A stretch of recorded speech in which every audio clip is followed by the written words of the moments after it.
বন্ধুরা, আপনাদের সবাইকে দীপা রান্নাঘরে স্বাগত জানিয়ে আজকে একটা বিরিয়ানির রেসিপি নিয়ে চলে এসেছি। চিকেন বিরিয়ানি। দেখেন কলা পাতায় আজকে আমরা সবাই চিকেন বিরিয়ানি খাবো। দেখেন খুব সুন্দর লাগছে না দেখতে, আর একদম কত ঝুরঝুরা হয়েছে। দেখেন ভাতগুলো একটার সাথে একটা লাগেনি, দেখেন কালারটাও খুব সুন্দর এসছে একদম, আর ভাতগুলো মানে একদম পুরো ঝুরঝুরে। আজকে বানাবো যেটা স্পেশাল আজকে চিকেন বিরিয়ানিতে, সেটা ধনেপাতা বাটা দিয়ে চিকেন বিরিয়ানি বানাবো। আজকে চিকেন বিরিয়ানির নাম হয়েছে ধনেপাতা বাটা দিয়ে চিকেন বিরিয়ানি।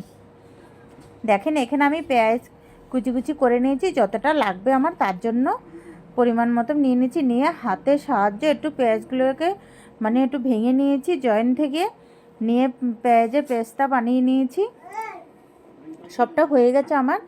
এবার একটা থালাতে রেখে দিয়েছি আমি। আর এখানে আমি ধনেপাতাটা পিষে নিয়েছি, দেখেন কত সুন্দর। আর এখন জানেন তো শীতকালে ধনেপাতা টাটকা পাওয়া যায় বাজারে।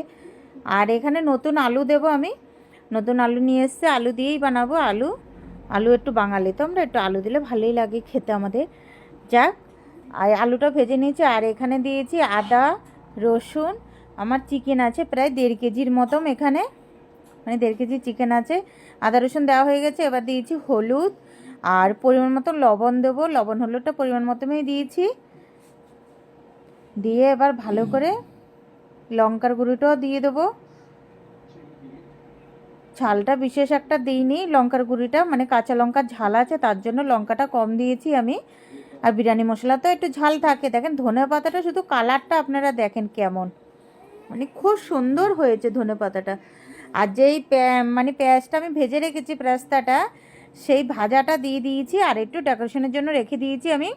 আর দিয়েছি যেটাতে আমি পেঁয়াজ ভেজেছি সেই তেলটা দিয়েছি আমি বিরিয়ানিতে। আর দিয়েছি বিরিয়ানি মশলা, শানের বিরিয়ানি মশলা আমি ব্যবহার করছি। আর এবার ভালো করে হাতের সাহায্যে এবার এটাকে ম্যারিনেট করে নিয়েছি। করে একটা কড়াইতে একটু সরষের তেল দিয়েছি। আমি ম্যারিনেট করে আধা ঘন্টা আমি রেখে দিয়েছিলাম জানেন তো। তাহলে খুব সুন্দর ধনেপাতার গন্ধটা আর যে মশলাগুলো দিয়েছি সব মানে চিকেনটার ভিতরে ভালোভাবে যাবে, আর খেতেও কিন্তু খুব টেস্ট হবে। দেখেন এবার চিকেনটা আমি বসিয়ে দিয়েছি। এবার আস্তে আস্তে হয়ে এসছে চিকেনটা। আলুটা দিয়ে দেবো, যাতে নতুন আলু একটু টাইম লাগবে সিদ্ধ হতে, তার জন্য একটু আগেই দিয়ে দিয়েছি আমি। আর সামান্য চিনি দিয়েছি 1/2 চামচের মতন, ছোটো চামচের।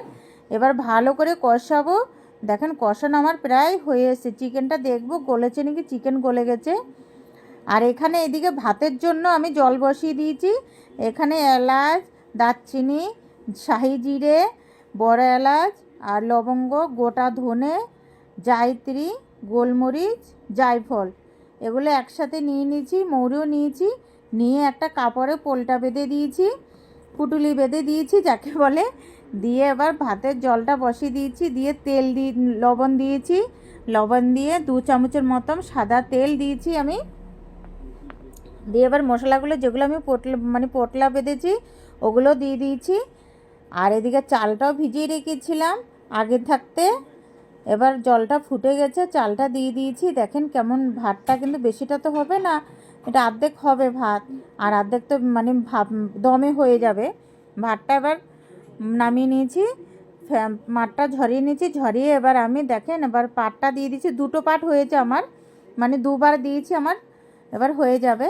যাক, একটা পাট দিয়ে আমি কেওড়ার জল দিয়ে দিয়েছি, অল্প কালার ফুড দিয়েছি। আর সে আগে বললাম না ডেকোরেশনের জন্য একটু পেঁয়াজ রেখে দিয়েছি, আবার একটা পাট দিয়ে দিয়েছি চিকেন দিয়ে। দিয়ে আমি দিয়েছি কালার আর কেওড়ার জল, আর দিয়েছি পেস্তাটা একটু ভাজা ডেকোরেশনের জন্য দিয়েছি।